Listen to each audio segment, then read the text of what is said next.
this is quoting Dylan Fernandez, our island jumped into action, putting together 50 beds, giving everyone a good meal, providing a play area for the children, making sure people have the health care and support they need. We are a community that comes together to support immigrants. Yeah. And then they called the military and they deported the 50 illegal aliens from Martha's Vineyard and sent them to a military base for the federal government to figure out what to do with them.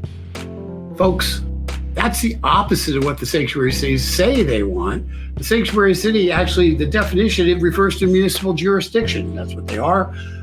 Typically in North America, that limit their cooperation with the national government's effort to enforce immigration law. So, let me get this straight. Martha's Vineyard gave them a meal, gave them a cot, and deported them from Martha's Vineyard with the help of the federal government.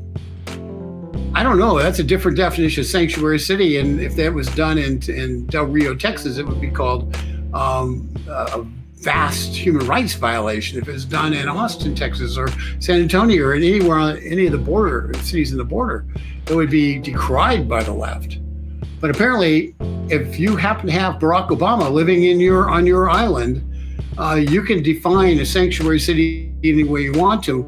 It's a sanctuary until people come who are asking for sanctuary.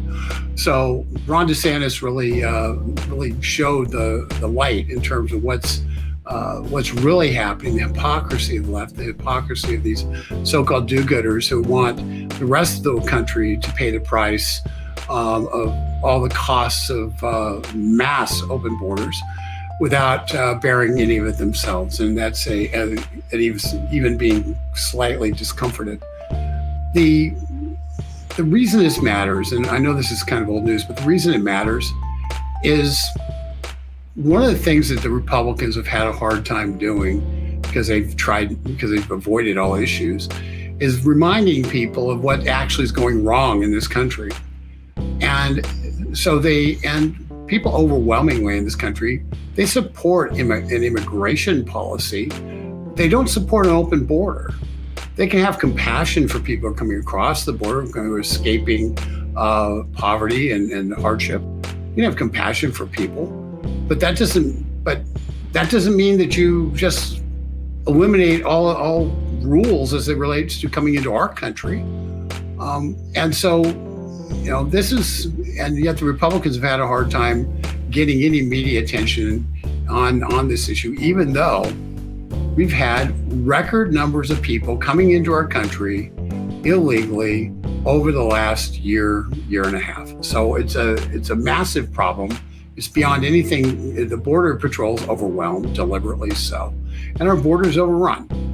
So what Governor DeSantis and Governor Abbott and Governor Ducey from Arizona have done is they've basically put the problem into the lap of those who are advocating the open borders, and in doing so, they've made it a political issue. They've drawn it into the public discussion and forced people to deal with it. And the last thing the Democrats want to be talking about is illegal immigration across the border. And the last thing they want to be doing is talking about it if it's Muriel Bowser, the mayor of D.C., who wants to call out the National Guard and have FEMA and everybody else coming out to deal with the hundreds of illegal aliens that were besetting her beloved D.C., city of 600,000, ignoring the fact that cities of 3, 4, 5, 6,000 in South Texas are regularly dealing with the flow of illegals far exceed the people who arrived into D.C. So they made it into a national issue. And they're forcing people to start talking about what kind of government do we want? What do we want in this?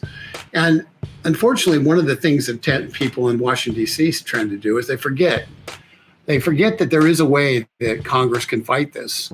They forget that there is a solution that Congress can push. And, it's September, we're going to have a funding bill. It's probably a continuing resolution pass at the end of this month. And they won't do and likely they won't do anything on it. But here's the truth.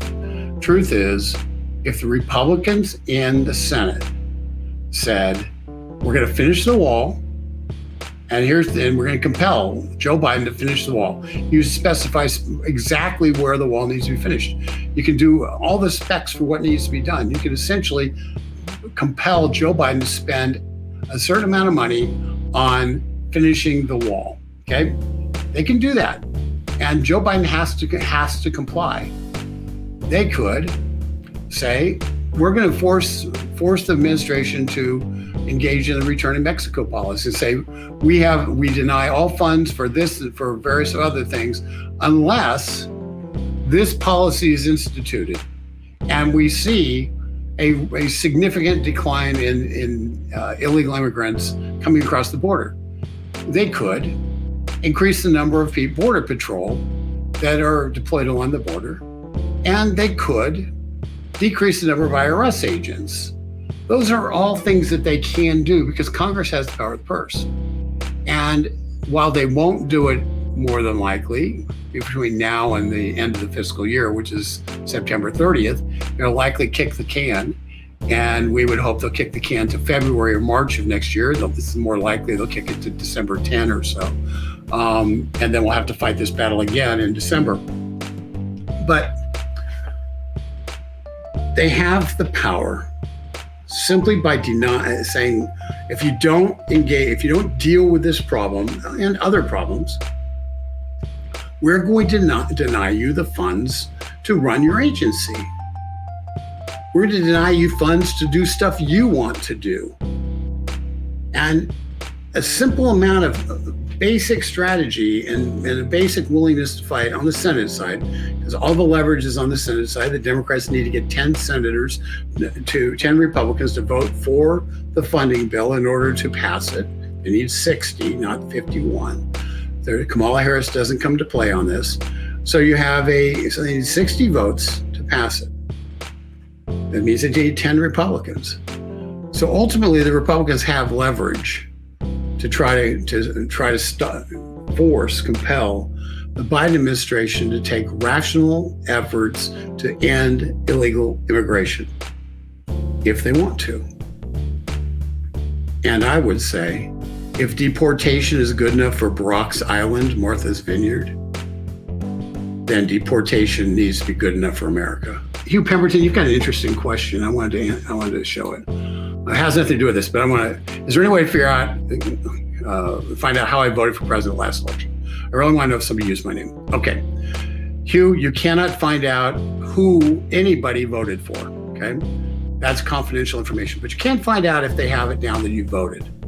And if you did, based on this question, I'm going to make an assumption that for whatever reason you did not vote in the last election. And as a result, you can go to your local county. It's county clerk, registrar of voters. The official has a lot of different names in different places. But go to the person who oversees elections and ask to see the voter, the list of people who voted in the last election, and just be frank with them. Go by and say, I want to see if it is recorded that I voted.